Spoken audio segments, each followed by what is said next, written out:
کئی سال پہلے ایک مغرور اور ظالم نوجوان جاگیردار تھا جو جاپان کے مغربی پہاڑیوں میں ایک چھوٹے سے گاؤں کا حکمران تھا۔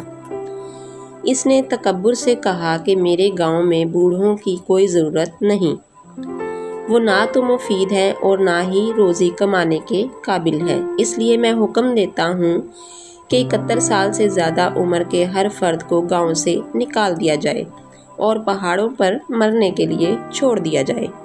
کتنا خوفناک حکم ہے! گاؤں کے لوگوں نے سرگوشی کی کہ ہمارا جاگیردار کتنا ظالم اور غیر معقول ہے، مگر جاگیردار نے ہر اس فرد کو سزا دی جس نے اس کی حکم عدولی کی، اور یوں 71 سال کا ہر دیہاتی کبھی واپس نہ آنے کے لیے آنسوؤں کے ساتھ پہاڑوں میں لے جایا گیا۔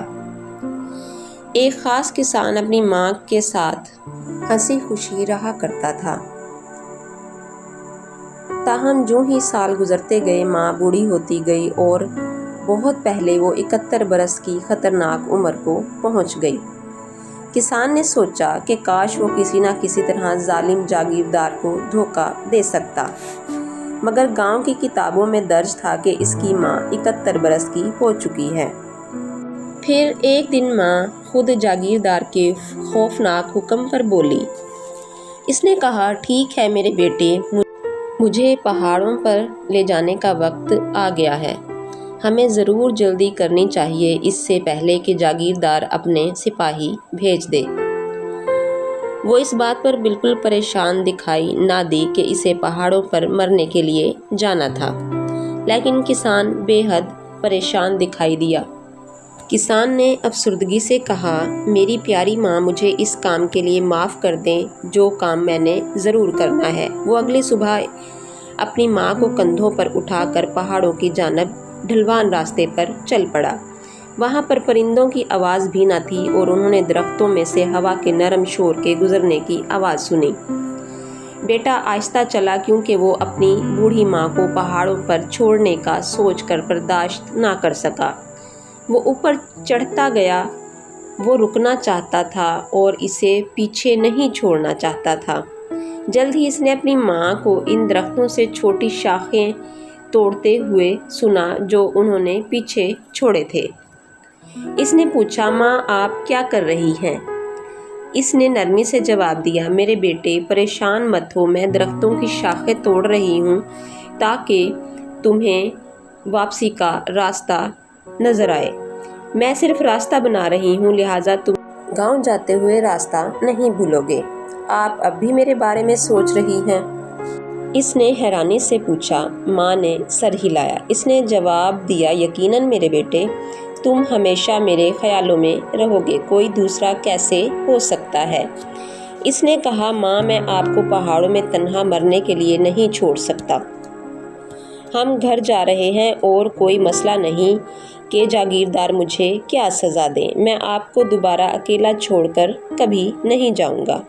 لہٰذا انہوں نے سورج غروب ہونے تک کا انتظار کیا، حتیٰ کہ خاموش آسمان پر تنہا ستارہ نمودار ہوا۔ پھر رات کے تاریک سایوں میں کسان اپنی ماں کو اٹھائے ہوئے پہاڑوں سے نیچے آیا اور وہ خاموشی سے اپنے چھوٹے سے گھر میں لوٹ آئے۔ کسان نے اپنے باورچی خانے کے فرش میں ایک گہرا گڑھا کھودا اور چھوٹا سا کمرہ بنایا جہاں وہ اپنی ماں کو چھپا سکتا تھا۔ اس دن سے وہ سارا وقت اس خفیہ کمرے میں گزارتی تھی اور کسان نے کھانا وہاں پہنچانا شروع کر دیا۔ باقی وقت اس نے کھیتوں میں محتاط انداز میں کام کیا اور ظاہر کیا گویا کہ وہ اکیلا رہتا تھا۔ اس طرح تقریباً 2 سال تک اس نے اپنی ماں کو محفوظ طریقے سے چھپائے رکھا اور گاؤں میں کوئی نہ جان پایا کہ وہ وہیں تھی۔ ایک دن دیہاتیوں میں خوفناک ہنگامہ ہوا کیونکہ ہیگا جو کہ پہاڑوں کے پار گاؤں کا جاگیردار تھا، اس نے اس گاؤں پر حملہ کر کے اسے اپنی ملکیت بنانے کی دھمکی دی تھی۔ جاگیردار ہیگا نے اعلان کیا، صرف ایک چیز تمہیں بچا سکتی ہے، میرے پاس راکھ سے بنی 1000 رسیوں پر مشتمل صندوق لاؤ تو میں تمہیں اور تمہارے گاؤں کو چھوڑ دوں گا۔ ظالم نوجوان جاگیردار نے جلدی سے گاؤں کے تمام دانا آدمیوں کو اکٹھا کیا۔ اس نے کہا، تم عقل مند آدمی ہو، یقیناً تم بتا سکتے ہو کہ جاگیردار ہیگا کے مطالبات کیسے پورے کریں تاکہ وہ ہمارے گاؤں کو چھوڑ دے۔ مگر عقل مند آدمیوں نے انکار میں سر ہلایا۔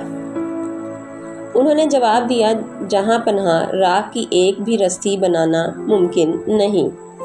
ہم کیسے 1000 رسیاں بنا سکتے ہیں؟ جاگیردار غصے سے چلایا، بے وقوفو، تمہاری ذہانت کا کیا فائدہ اگر تم اب میری مدد نہیں کر سکتے؟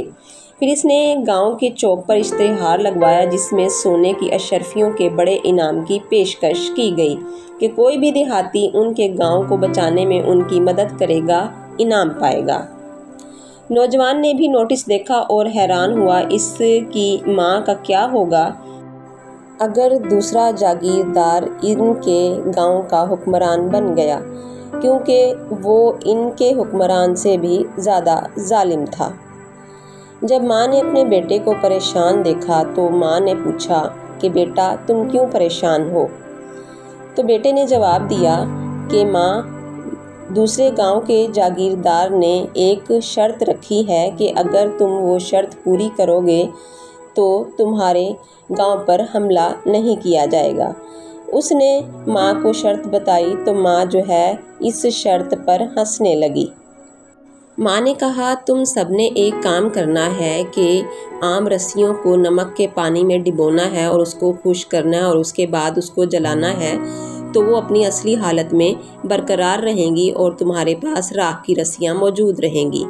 یہ سب بتانے کے لیے وہ جاگیردار کے پاس بھاگا اور اس کو ساری صورتحال بتائی۔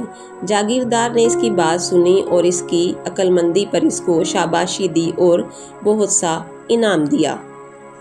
راکھ کی 1000 رسیاں تیزی سے تیار ہو گئیں اور گاؤں بچ گیا۔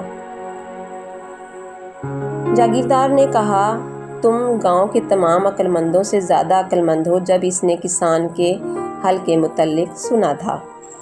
راکھ کی 1000 رسیاں تیزی سے تیار ہو گئیں اور گاؤں بچ گیا۔ چند دنوں بعد گاؤں میں پھر ہنگامہ تھا، جیسا کہ جاگیردار ہیگا نے گاؤں والوں کو ایک اور دھمکی دی۔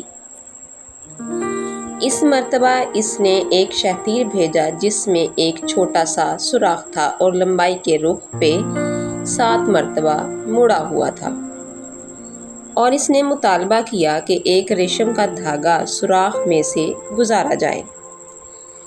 جاگیردار نے دھمکی دی، اگر تم لوگ یہ کام نہ کر سکے تو میں تمہارا گاؤں فتح کرنے آ جاؤں گا۔ نوجوان جاگیردار نے جلدی سے اپنے عقل مند لوگوں سے رابطہ کیا، مگر انہوں نے بے چارگی میں سر ہلا دیے۔ وہ کراہ اٹھے کہ ایک سوئی اس طرح کے خم میں مڑ نہیں سکتی، ہمیں دوبارہ ناممکن مطالبے کا سامنا ہے۔ جاگیردار نے اپنے پاؤں پٹکتے ہوئے کہا، تم نے دوبارہ گنوار احمقوں کی طرح کیا ہے۔ اس نے دیہاتیوں سے ان کی مدد چاہتے ہوئے دوسرا نوٹس گاؤں کے چوک میں لگایا۔ ایک بار پھر نوجوان کسان جلدی سے اپنی ماں کے خفیہ کمرے میں اپنا مسئلہ لے کر گیا۔ اس کی ماں نے تیز مسکراہٹ کے ساتھ کہا کہ سوراخ کے ایک سرے پر چینی رکھو، پھر چیونٹی کے ساتھ ریشم کے دھاگے کا ایک ٹکڑا باندھو اور اسے دوسرے پر رکھ دو۔ وہ چینی حاصل کرنے کے لیے خم کے اندر اور باہر سے گزرے گی اور ساتھ دھاگا بھی لے جائے گی۔ ایک بار پھر جاگیردار نے نوجوان کی ستائش کی اور اسے سونے کے کئی ٹکڑے دیے۔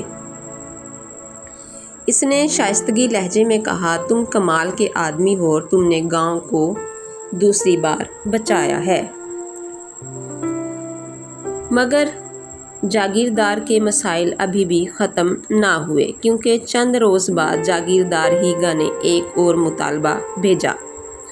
اس نے دھمکی دی، اس مرتبہ کوئی شک نہیں کہ تم ناکام رہو گے اور میں تمہارے گاؤں کو اپنا گاؤں بنا لوں گا۔ ایک ایسا ڈھول لاؤ جو بغیر بجائے آواز دے۔ اس مرتبہ عقل مند آدمیوں نے اپنے سر اپنے ہاتھوں میں پکڑ لیے اور کراہ اٹھے، یہ ناممکن ہے، کوئی امید نہیں ہے۔ اس بار جاگیردار ہیگا ہم پر حملہ کرے گا۔ نوجوان کسان سانس روکے تیزی سے گھر گیا۔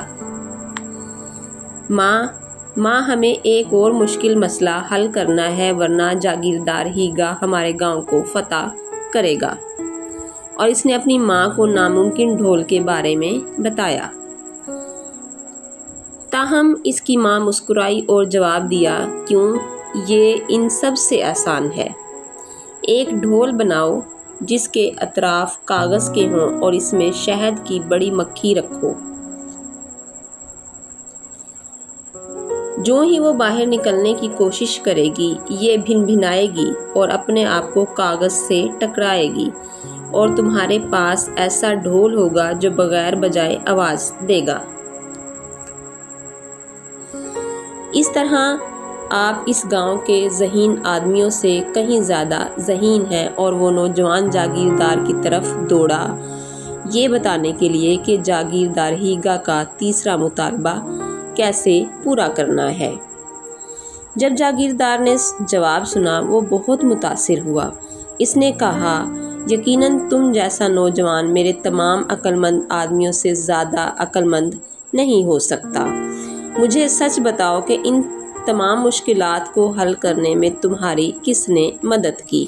نوجوان کسان جھوٹ نہ بول سکا۔ اس نے کہا، میرے آقا، پچھلے 2 سالوں سے میں نے اس دھرتی کا قانون توڑا ہے۔ میں نے اپنی بوڑھی ماں کو اپنے گھر کے فرش کے نیچے رکھا ہوا ہے اور یہ وہ ہے جس نے جاگیردار ہیگا سے تمہارے ہر مسئلے کا جواب دے کر گاؤں کو بچایا۔ آخرکار اس نے کہا کہ میں غلط ہوں اور مجھے تمہاری ماں اور اپنے تمام لوگوں سے ضرور معافی مانگنی چاہیے۔ میں دوبارہ کبھی مطالبہ نہ کروں گا کہ ہمارے گاؤں کے بوڑھے لوگوں کو پہاڑوں پر مرنے کے لیے چھوڑ دیا جائے، بلکہ ان کے ساتھ عزت سے پیش آیا جائے۔